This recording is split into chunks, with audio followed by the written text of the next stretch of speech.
So yesterday, I did something foolish.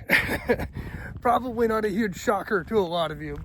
So imagine this amazing, beautiful, isolated location. And put yourself here at 10 o'clock at night with no cell phone reception, no idea where you are, and no way to get out. It all started right here. This is the Lieutenant Murray Wildlife Area Whiskey Dick Unit. With a name like that, how could I not stop to see what this is all about? Washington State Department of Fish and Wildlife has set aside over 2 million acres in Washington State that they are protecting. And this is land that's been set aside that will never be developed. This area here specifically, the Lieutenant Murray Wildlife Area, consists of 80,000 acres of that protected land. And this is just one of many entrances into this nature park. So my whole idea of the adventure here was I had some free time and I really wanted to see some rattlesnakes this year. I haven't actually ran across a snake on the trail for a couple of years because I don't get a lot of hiking done on this side of the state. And I had some work that brought me over here this weekend, and I thought, what a great opportunity. So I headed out for a bit of an adventure, and my original plan is I was going to enter in on this road that you see behind me, which takes you up into the protected area, and eventually, looking at the map, drops you down into the Whiskey Creek Valley. This is an area that's going to be a series of switchbacks that does show on their map accessible roads. However, what I should have done is got onto the Department of Natural Resources maps to find out what the current road conditions were like. As you can see, when you first enter the area, the road's in great condition for what it is. They've laid down some riprap in areas where there were washouts, and for the most part, it's very easily accessible. Unfortunately, that changed quite rapidly.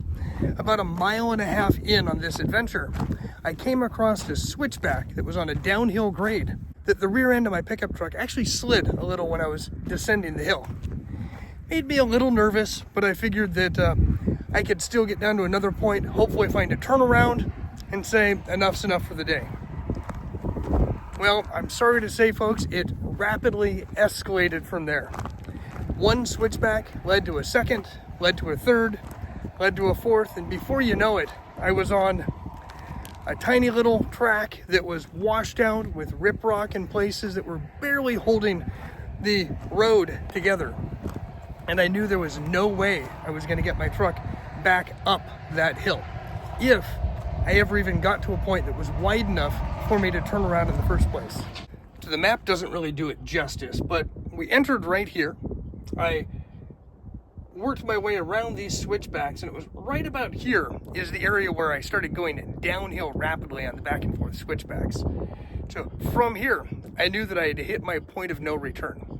Turning around was not an option, which meant my only other way out of the park at that point was going to be all the way down here at the Petrified Forest entrance right into Vantage. Unfortunately, I didn't have any good terrain information about this part of the trail or the area through Whiskey Dick Creek in itself. All I had was what was showing up on my Google Maps, and I didn't dare shut it off because at that point I had lost all cell signal. And yeah, I know, I'm breaking the cardinal rule. I didn't do any research before my adventure. As you can imagine, I was of two minds at this point, right? My inner adventurer was loving this experience. I was out in a place that I had never been before, on a pretty treacherous road, but knowing that I was still safe with what I was doing. I knew that my truck could handle the road forward, but I also knew that turning around wasn't an option, and that is not a place that you want to be, where you don't know what's in front of you, but you know for a fact behind you just isn't good. So fast forward, or slow forward, because I'm moving at about 3 miles an hour at this point down this gravelly, washed out road on the side of a hill. I eventually worked my way down into the valley, down to Whiskey Dick Creek. And this is a gorgeous, gorgeous valley. I wish I had gotten some pictures of it, but I wasn't letting go of the steering wheel at this point in time. But I traversed down through the creek and then started to ascend back up on the other side. So I knew I was still headed in the right direction. The road was virtually non-existent. There were definitely some tracks from where ATVs had been there in the past. I don't know how long ago, but the tracks were still there. So I continued to follow the route, and unfortunately at about 8:45 at night, it's almost completely dark out, there's not a light around me, I came across a locked gate. Out in the middle of nowhere, a giant steel gate blocking the road with a barbed wire fence and boulders as far as I could walk in either direction. One side you get to the end of the fence and it's a cliff drop off. The other side, it goes up to a hill. There was no way around this locked gate. And there's a sign. And when I read the sign, my stomach just completely dropped. The sign said, "This road has been closed to public vehicle access since 2022. Go back the way you came." Think about that for a minute.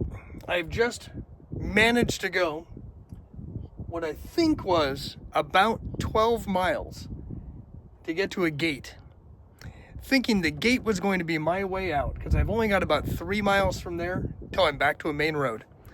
But the sign tells me to turn around and go back the way I came. And I knew there was no way I could go back the same route and safely get out of the forest. I was done. I had no idea what to do at that point other than just sit there in my truck, take a deep breath, and I did use a few profanities.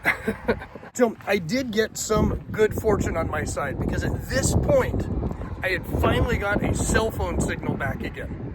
I guess I was high enough up on the plateau or far enough around a corner that I did have a cell signal.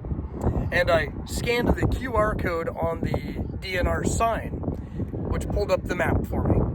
I reviewed the map as best as I could on my tiny little phone screen and in the dark with nothing but my flashlight, and I realized that, yes, indeed, the only way out was forward, past that locked gate.